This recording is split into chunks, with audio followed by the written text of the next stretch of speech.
Monsieur Paul Olivier Delannoy, bourgmestre de la ville de Tournai, Madame Amida, Monsieur le premier conseiller de l'ambassade qui représente l'ambassadeur ici, chers rescapés, Mesdames et Messieurs, chère Providence, merci pour ton témoignage, merci de partager. Nous savons très bien que c'est un devoir qui est nôtre jusqu'à la fin, peut-être, de nos jours.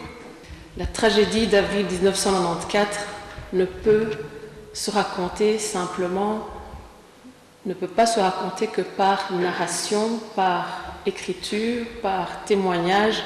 Même le silence de nos morts est éloquent. Nous parlons quand même de tout un monde disparu.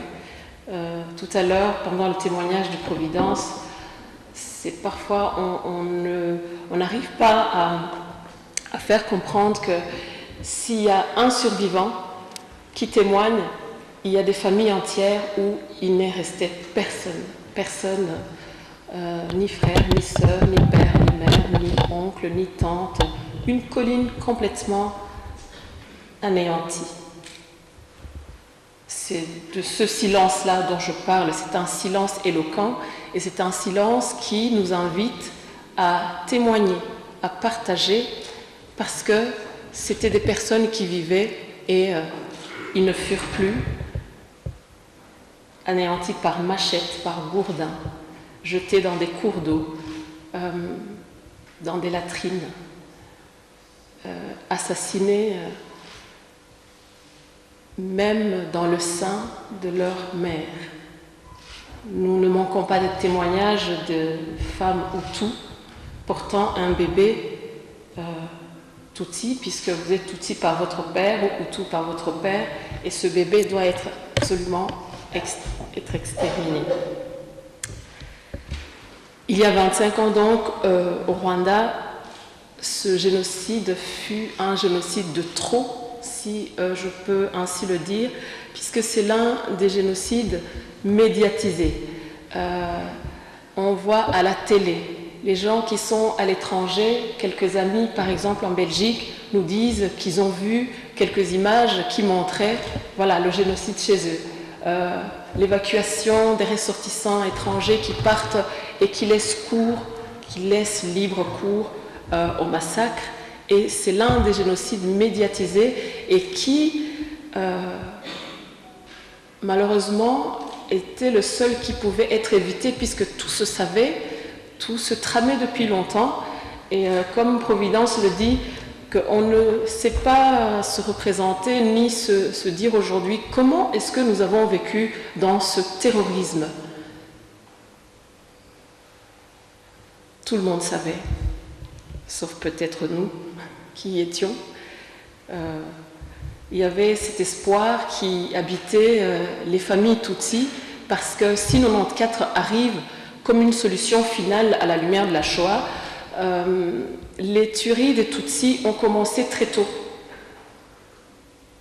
C'était les désignés à la mort depuis les années 59. Nous connaissons ces pogroms parfois par les silences de nos parents qui n'arrivent pas à nous dire exactement comment leurs parents ont été peut-être assassinés ou pourchassés. Et donc le 94 arrive, mais c'est une suite, mais en même temps il y a un espoir, les gens se disent oui ça va se passer, on va peut-être s'en sortir comme autrefois. On va aller dans les églises et peut-être qu'on pourra échapper. Hélas, cela ne fut le cas parce qu'un génocide, tu l'as si bien dit, Providence, un génocide n'est pas un fait de hasard, n'est pas une colère spontanée, mais c'est quelque chose qui se prépare, qui se mijote et qui s'exécute. Et nous avons tous les éléments qui montrent aujourd'hui que le génocide était préparé. Et malheureusement, nous avons quand même beaucoup, tout un autre son de cloche qui nie les faits de ce qui s'est passé. C'est vrai que c'est très difficile d'assumer des tels actes de barbarie, de génocide. mais cela ne nous laisse pas le choix de dénoncer tout le temps, parce que c'est une gangrène quand même pour la société que de ne pas reconnaître les faits de génocide. Le génocide, la mise à mort des Tutsis du Rwanda, c'est une mise à mort systématique. Et elle a été exécutée, donc planifiée, étudiée méticuleusement, et exécutée par un régime qui se veut Hutu, et pas simplement Hutu, mais encore power, un Hutu puissant. Un Hutu puissant, c'est celui qui va éradiquer les Tutsis. Et tout converge dans cette idéologie de pouvoir faire une épuration, qu'on dit ethnique, et tout Tutsi, qui qu'il soit, homme, femme, enfant, personnes âgées, des malades à l'hôpital ont été exécutés, des bébés, comme je disais tout à l'heure, des fœtus, personne ne fut épargné. Durant 100 jours, le seul travail valable depuis le 7 avril est de massacrer les Tutsis, les traquer, les violer, car aucun d'eux ne doit survivre, et même ceux qui survivront ou les générations futures devront se poser la question comment était un Tutsi. Et il est affolant et très étonnant de voir comment on anéantissait les gens jusqu'au bien, les maisons détruites jusque parfois à la dernière brique, avec une volonté violente d'effacer toute une histoire, toute une famille, des familles entières. Nous qui étions présents, nous n'oublions pas la peur qui nous a saisis en voyant nos voisins se transformer en meurtriers aguerris. Encouragés par les institutions sur place, par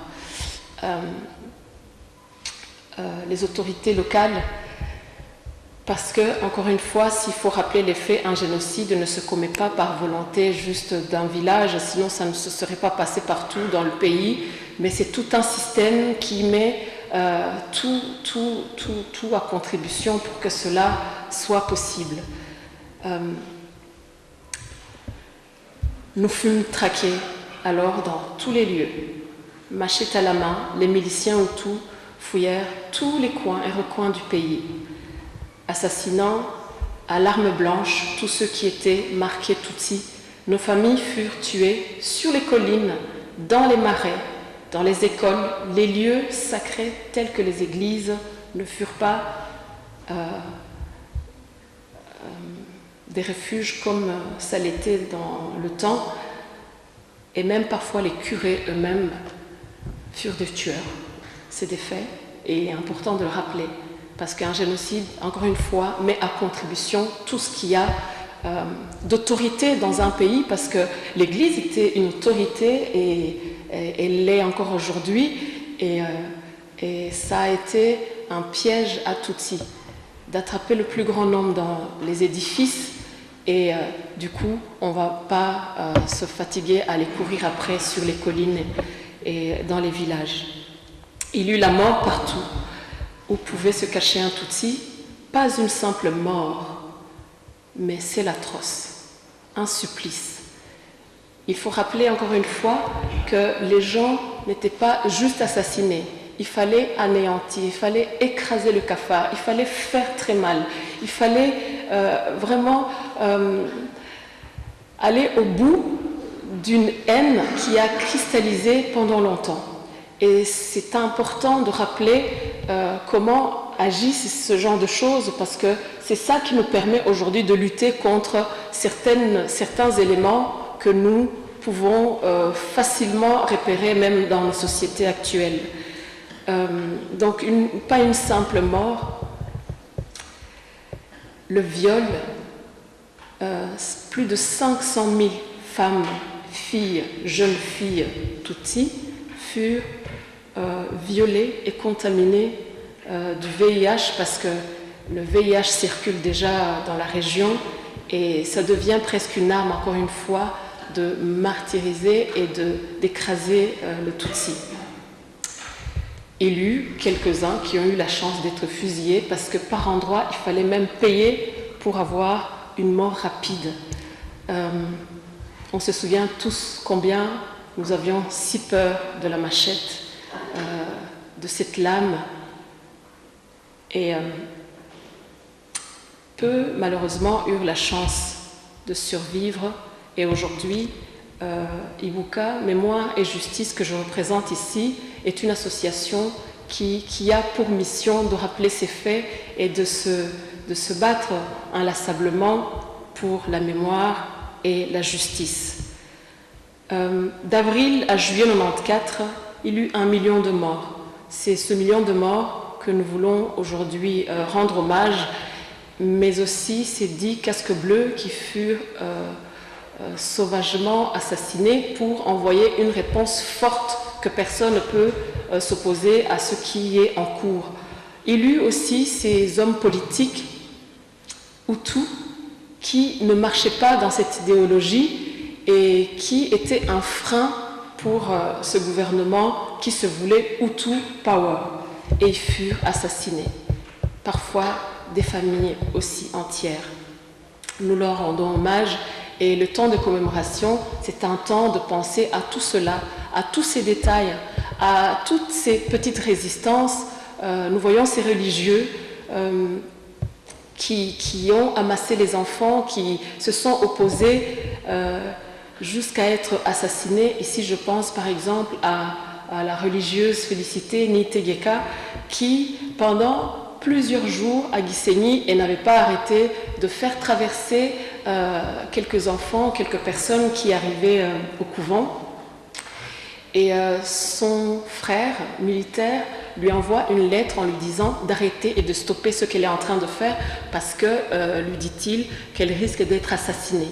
Et elle répond d'une façon vraiment élégante en disant « Mais ces gens sont innocents, ils n'ont rien fait, je ne peux pas m'en séparer. » Elle fut assassinée.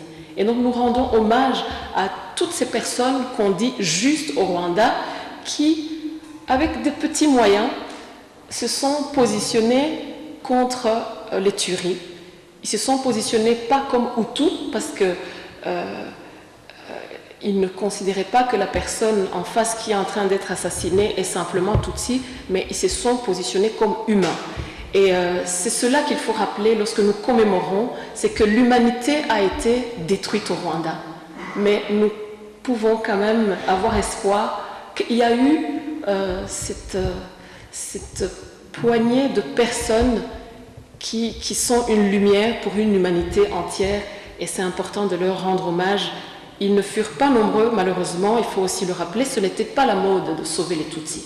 Non, ce n'était pas la mode, mais ceux qui se sont positionnés aujourd'hui, nous rescapés, nous leur sommes reconnaissants. Il faut aussi rappeler qu'il y en a qui tuaient, qui cachaient un, mais qui tuaient d'autres. Non, eux ne sont pas justes, ce sont juste des tueurs, ou par opportunité, ou par ce qu'un homme peut avoir, juste pitié d'un ami parce qu'il le connaît. Et ça ne fait pas moins des tueurs, parlons-en. Se souvenir et commémorer, c'est honorer leur mémoire, c'est garder cette part précieuse de l'humanité que seul l'homme a face à la douleur de son semblable. Nous rassembler alors pour commémorer nos disparus, c'est la moindre des choses que nous puissions faire afin qu'ils ne soient jamais oubliés. Nous ne pouvons pas raconter toutes leurs histoires, nous ne pouvons pas dire que c'est un million ou une vie fois 1 million, mais un million d'histoires différentes, 1 million de parcours différents, 1 million d'intelligence, 1 million de talents, 1 million de jeunesse, 1 million d'hommes, de femmes, 1 million de vies.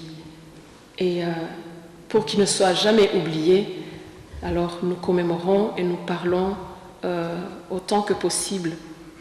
Ibuka Mémoire et Justice a pour mission de commémorer et de remercier et d'être reconnaissant pour toutes les mains tendues, comme celle de la commune de Tournai, si ces initiatives ne sont pas multiples. Peut-être un jour, les rescapés allons nous cacher pour commémorer. Et cela, je pense que ce serait inacceptable et ce serait éteindre la flamme avec laquelle nous marchons pour dire il y a une lueur d'espoir. Et pour ça, nous voulons nous associer avec quiconque voudrait écouter, comprendre et prévenir. Et nous remercions aussi toutes ces oreilles qui nous écoutent lorsque nous témoignons. C'est une bienveillance qu'un rescapé, que les survivants dont on a besoin. On a besoin de l'attention du monde, pas pour se faire remarquer, mais pour dire attention, ce qui s'est passé là peut se passer n'importe où, et c'est ensemble qu'on lutte contre la haine, contre tous ces éléments.